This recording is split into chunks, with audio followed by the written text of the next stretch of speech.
네, YTN 라디오 뉴스파이팅 김영수입니다. 월요일 2부 이슈 인터뷰 이어가겠습니다. 이번 주 윤석열 대통령의 형사재판 10차 변론기일과 같은 날 열리게 되고요. 때문에 윤 대통령 측이 헌재 변론기일 변경 신청을 해둔 상황입니다. 국회 측은 변론기일 변경은 필요 없다는 의견서를 제출한 상황이고요. 여러 가지 정치 이슈 짚어보겠습니다. 국민의힘 원내수석 대변인 김대식 의원 나와 계십니다. 어서 오십시오. 예, 안녕하십니까. 안녕하세요. 네, 먼저 헌재 이야기 해볼까요? 예. 헌재가 18일하고 20일 윤 대통령 탄핵 심판 추가 변론기일을 지정했습니다. 네. 일단 대통령과 국회 양측에 정리할 기회를 주자는 취지였었는데요. 헌재가 추가 변론기일을 지정해 준 배경은 어디 있다고 보세요? 그렇습니다. 그 대통령 탄핵 심판이 어떻게 이미 이제 8차 변론까지 진행됐고, 그렇습니다. 그다음에 이제 기존에서 8차 변론을 마지막으로 예정한 바가 있었지 않습니까? 그러나 이번에 추가 변론 기일을 지정한 것은 기존 속도전에서 조금 신중론을 좀 겠지 않느냐. 왜냐하면은 국민들이 대다수 국민들이 이거는 뭔가 문제가 있다. 여러 가지 그런 의견들을 좀 본 것 같아요. 여론도. 그다음에 이제 18일 9차 변론, 20일 10차 변론 이거를 이제 추가하면서 최종 심리로 이렇게 마무리할 것 같은 느낌이 들어요. 그렇군요. 제가 뭐 법률가는 아닌데 제가 봐서는 문제는 대통령 탄핵이 10차 변론을 앞두고 있지만 같은 시기에 한덕수 총리 그 있죠. 19일 탄핵 심판. 이창수 조상원 최재훈 검사 17일. 그리고 감사원장은 10일 했고. 이게 이제 첫 변론이 이제 시작된 상황 아닙니까? 그러니까 형평성 측면에서 헌재의 재판 방식이 공정성을 잃은 거 아니냐. 이런 것이 좀 굉장히 대두가 있단 말이에요. 그럼 민주당이 이제 탄핵 남발로 인해서 법적 절차가 정치적 도구로 이렇게 활용해서는 안 된다. 그러면은 이 헌재가 여론에 따라서 움직이고 여론에 따라서 기일이 늦췄다 졌다 고무줄 이렇게 하면 안 됩니다. 헌재는 헌재의 시간대로 헌재의 스케줄대로 헌재의 타임대로 가야지 이런 상태에서 조금 여론이 부정적인 여론이 있다 해가지고 또 신중론으로 가고 또 조금 잠잠해지면은 또 자기네들 시간으로 가고 이래서는 안 되고 정말 중심을 잡고 헌재는 이 재판을 해야 된다. 특히나 이제 대통령에 대한 탄핵의 문제는 이거는 굉장히 좀 신중해 하고 이거는 단심으로 끝나는 거기 때문에 이것은 저는 그러한 면에서 우리가 봐야 되지 않겠나 이렇게 보고 있습니다. 그렇군요. 그 한덕수 국무총리 윤 대통령 측에서 증인으로 채택해달라고 요구를 했었는데 기각을 했었잖아요. 그런데 증인으로 채택하기로 한 거예요. 한덕수 총리 또 홍장원 국정원 차장도 또 조지호 경찰청장도 모두 증인으로 채택을 했네요. 그렇다면 윤 대통령 측의 요구를 수용한 거잖아요. 그래서 제가 이제 아까도 좀 서두에 말씀드렸지만은 이게 지금 형평성의 논리 그다음에 너무 그동안에 모든 법률가들 전문가들 그리고 우리 당 여러 군데서 이것은 굉장히 너무 서두르고 있는 것 같다. 이거 좀 신중하게 해야 된다.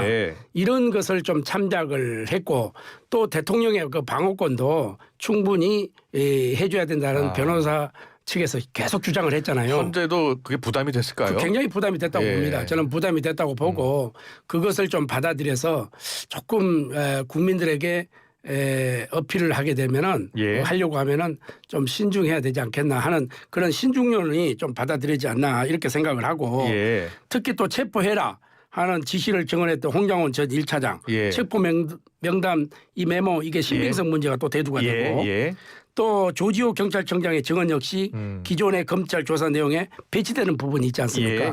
이러한 거. 그다음에 이제 한덕수 총리 역시 민주당의 탄핵, 특검 남발 이런 증언 이런 것을 전체적으로 좀 고려를 했지 않느냐.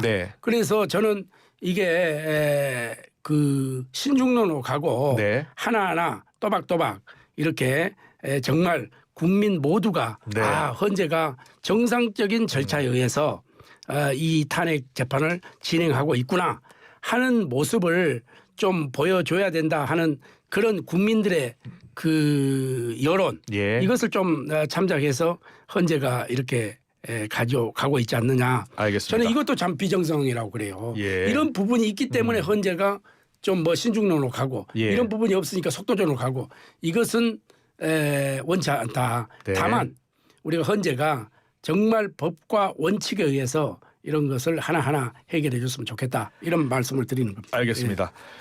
그리고 민주당이요. 어제였습니다. 계엄군이 국회 본관의 일부 전력을 차단했다는 사실을 확인했다면서 CCTV 영상을 공개했잖아요. 예. 저도 그 영상을 공개했는데요. 정말 지하 1층이 암흑천지로 변화하던데요. 예. 그 장면 어떻게 보셨어요? 저도 이제 그거를 봤는데 우리가 이제 그때 상황을 몰랐잖아요. 예, 몰랐죠. 우리는 예. 의원들은 들어가느냐 안 들어가느냐, 그다음에 롯데월드 예. 이런 상황만 봤는데 그 부분이 이제 새로운 이제 공개가 됐기 때문에 그렇습니다. 그게 이제 어떤 왜 그렇게 됐는지 예. 실질적으로 그런 어떤 지시에 의해서 됐는 건지 예. 아니면 자발적으로 이런 뭐 차단이 됐는 건지 요거는 조금 더 우리가 점검해 볼 필요가 있다. 그리고 이제 어제 영상이 공개되기 때문에 예. 이것을 정확한 취지를 알고 좀 말씀을 드리는 게 예. 맞지 않나 이렇게 생각을 합니다. 예. 그 만약에 이 본회의장이 국회 본관 2층에 있었잖아요. 예. 2층에 만약에 그 차단기가 내려졌다면 그냥 다 불이 꺼지고 그 표결도 할 수 없는 상황이 오는 거죠.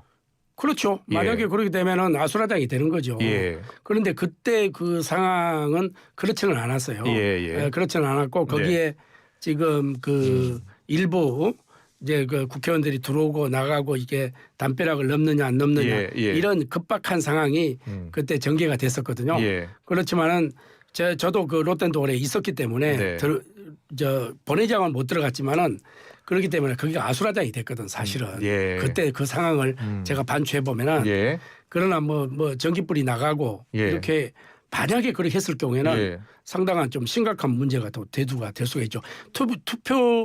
표결을 하고 안 하고 그런 차원이 아니라 인명 피해라든지 이런 문제가 발생할 수도 있었죠. 왜냐하면 암흑천지가 됐으니까. 네. 그러나 지금 현재 이제 새로운 영상이 공개가 됐다고 하더라도 이것은 이제 법리적으로 네. 한번 따져봐야 될 필요가 있다 이렇게 봅니다. 알겠습니다. 이재명 대표가 상속세법 개정안 카드 꺼내 들었잖아요. 예. 어떤 배경이 있다고 보고 있어요? 저는 이재명 대표가 상속세 폐지 그 배경은 저기는 이미 이제 대통령 선거에 돌입했다 이렇게 보는 겁니다. 예. 이미 이제 탄핵이 인용이 될 것이다 가정을 하고 하는 거 아니겠습니까? 네. 계속해서 이재명 대표가 우클릭을 하고 있고 이렇게 하는데 저는 그러한 문제들이 실질적으로 행동만 옮겨진다면 저는 찬성합니다. 아 그래요? 긍정적인 측면도 있습니다. 다만 우리가 이제 상속세법 이렇게 해서 정부에서 낸 안 같은 경우에 작년에 12월 10일 정도인가요? 네. 그때 제 기억으로는 그랬는데 그때 부결을 시켰잖아요 민주당에서. 그때 이제 부결이 됐는데.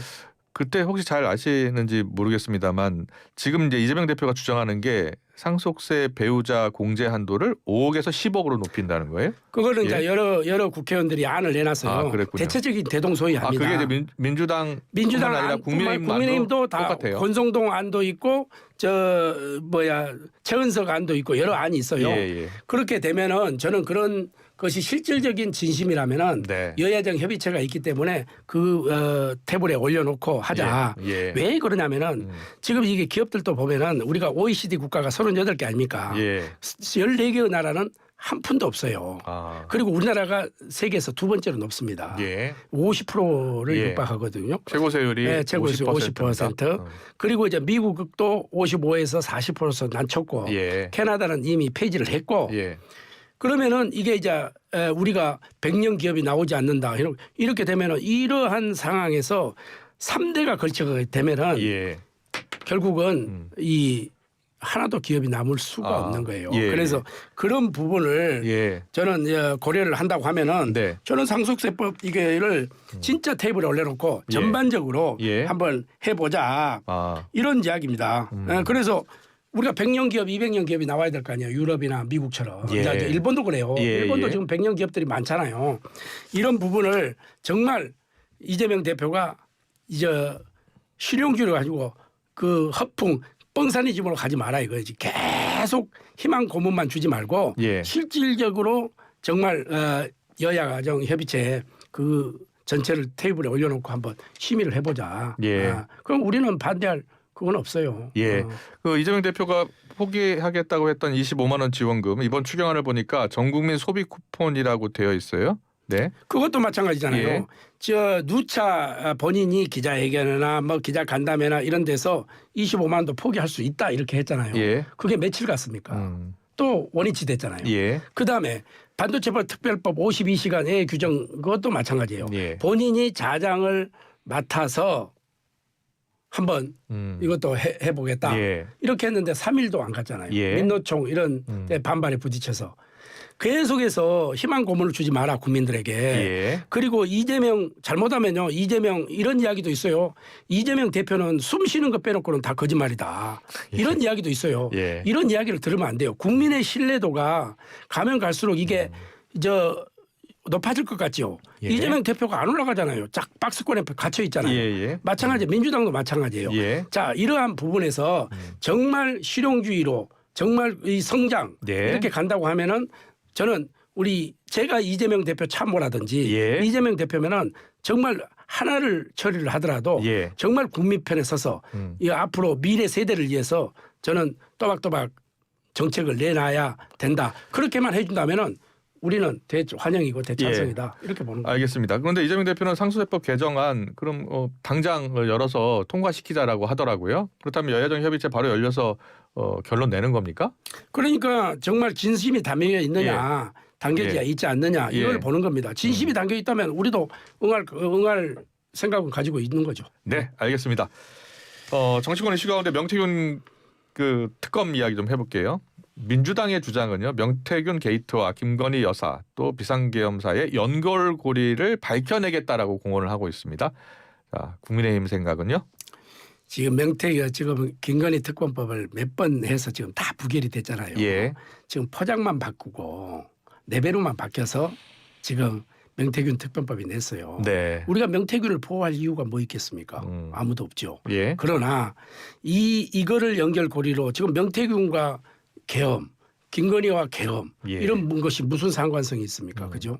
그래서 이 법을 통해서 지금 대통령을 지금 파헤치고 김건희 여사를 지금 하고 흠집을 내고 이렇게 하겠다는 거 아니에요. 예. 특검법이 계속되면 앞으로 본인들은 인용이 될 거라고 생각하고 계속해서 이런 특검법을 가지고 선거운동을 하겠다는 거 아닙니까? 예. 그래서 이거는 포장만 바꾼 특검법이다. 이렇게 우리는 단정을 하고 있습니다. 네. 예. 지난 주말 광주 5.18 민주광장에서 대통령 찬반 집회가 열렸잖아요. 어떻게 보셨어요? 저는 그 찬반 집회를 이렇게 좀 봐야 됩니다. 언론에서는 무슨 찬핵이 찬성하니 반대하니 이렇게 보는데 제가 여의도 연구원장 출신 아닙니까? 예. 저는 이렇게 보고 있습니다. 그러한 부분도 있어요. 그러한 부분도 있어요. 예. 그러나 우리 대다수의 국민들은 민주당 해도 너무하다. 예. 이렇게 가면은 나라가 큰일 나겠다. 이런 것으로 균형을 잡아주는 이러한 현상이라고 생각해요. 예. 그리고 강주 금남로 뭐 성지죠. 네. 거기에서 왜 그게 특정 지역, 특정 단체, 특정 당의 그 소유물이 돼야 됩니까? 이것은 저는 모든 국민들의 공간이고 국민들의 소유라고 생각을 해요. 예. 그렇지 않겠어요? 예. 거기에서 일부 시장이 이거는 안 된다. 네. 뭐 한다. 이게 그런 게 헌법에 권리가 어디 있습니까? 그러나 광주에서 보수 단체가 역사 이래 그렇게 대규모로 모인 것은 없습니다. 예. 이것이 우리나라가 이제 제대로 민주주의의 형평성으로 좀 돌아가고 있구나 하는 그거고 그 강주에서 함성을 여야가 물론이고 우리 국민들이 정말 어떠한 취지가 있는 건지 어떠한 생각이 있는 건지 우리 국민들의 목소리를 귀 기울여서 들어야 될 필요가 있다. 정부도 마찬가지고 국회도 마찬가지다. 저는 그래서 상당히 건전한 민주주의의 한 페이지를 그었다. 이렇게 저는 보고 있습니다. 지금 탄핵 반대 집회가 부산, 대구, 서울 이번에 광주에서 계속 잇따라 열리고 있잖아요.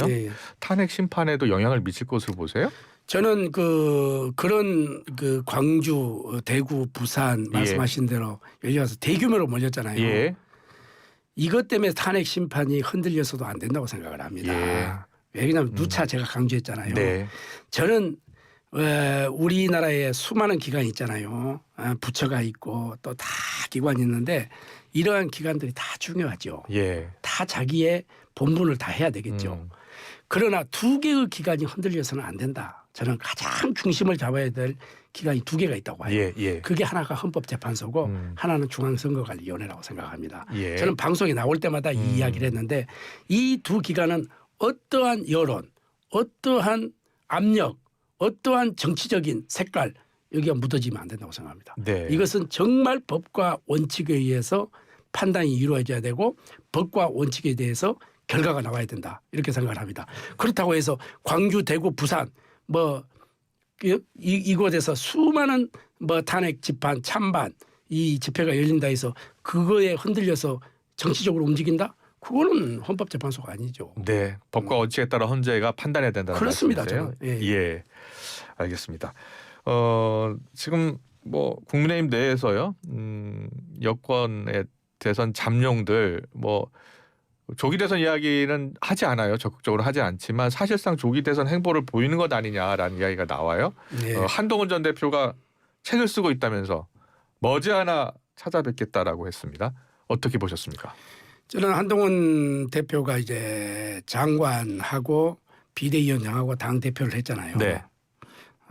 한동훈 대표는 조금 경험이 저는 좀 부족하다 이렇게 생각을 합니다. 예. 그래서 이제 본인이 2달 동안 성찰을 하고 많이 국민의 목소리를 한번 반추해봤다 이런 네. 말씀을 했고 예. 또 책을 쓰고 계신다 예, 했잖아요. 그렇습니다. 제가 이제 한동훈 대표하고 대화를 많이 해봤는데 그래요? 이분은 참 소신과 자기 철학이 뚜렷한 분이에요. 네. 참 훌륭한 분이죠. 그래서 제가 그렇게 조언을 한 적이 있어요. 어드바이스를 한 적이 있어요. 경험을 좀 쌓아라. 미국, 독일 가서 예. 그 서독과 동독의 통일 문제를 연구해서 책을 하나 쓰고 그다음에 스웨덴에 가서 복지 문제에 대해서 연구해서 책을 하나 쓰고 예. 영국의 보수의 본류인 영국 가가지고 영국가 보수가 왜 이렇게 강한가 이거를 책을 쓰고 그다음에 미국에 가서 차세대 리더 주자들과 만나서 대화를 하면서 책을 하나 쓰고 네. 그러면 4, 3, 12, 12달이잖아요. 그러네요. 이러한 경험을 쌓고 지금쯤 만약에 한동훈 대표가 네. 미국에 있었다. 해외에서 지금까지 연구하고 있었다. 예. 한동훈 대표 따라갈 저는 이런 주자들이 없다고 생각을 합니다. 그 그래요? 정도로 제가 왜 그러냐면은 이 경험이라는 거 경륜이라는 게 중요하거든요. 국가의 네. 미래를 책임지려고 하잖아요. 예. 근데 한동훈 대표는 계속해서 잠깐 비대위원장 당대표 잠깐 했지만은 실질적인 평생 법조에게만 계셨잖아요. 예, 검사 출신. 이거는 어떻게 보면은 국민 대다수가 볼 때는 편향적으로 볼 수가 있어요. 네. 그렇지 않겠습니까? 네. 네.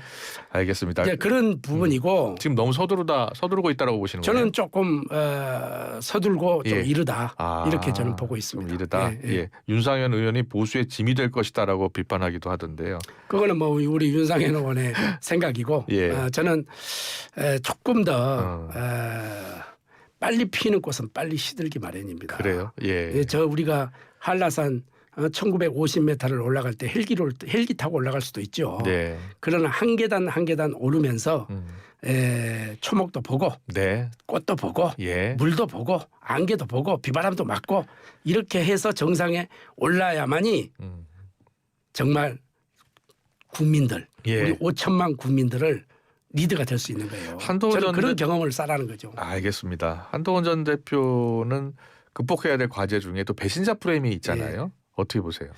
지금 이제 우리가 유승민 우리가 전 의원 있잖아요. 참 훌륭한 분이잖아요. 그리고 수도권에서도 상당히 인기가 있고 본인이 굉장히 억울할 거예요. 배신자 프레임이 걸려 있잖아요. 지금 이걸 어떻게 극복해야 될 것인가. 이게 숙제입니다.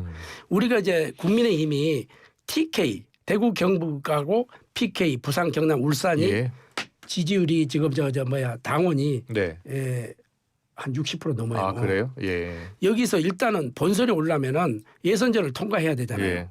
이제 이거를 어떻게 극복해야 될 것이냐. 이것이 이제 배신자 프레임이라는 거예요. 한동훈 전 대표가 제2의 유승민이 될 가능성이 있다고 보세요? 있다고 봅니다. 저는 왜 그러냐면은 이 윤석열 대통령과 자기가 계속해서 한솥밥을 먹고 왔잖아요.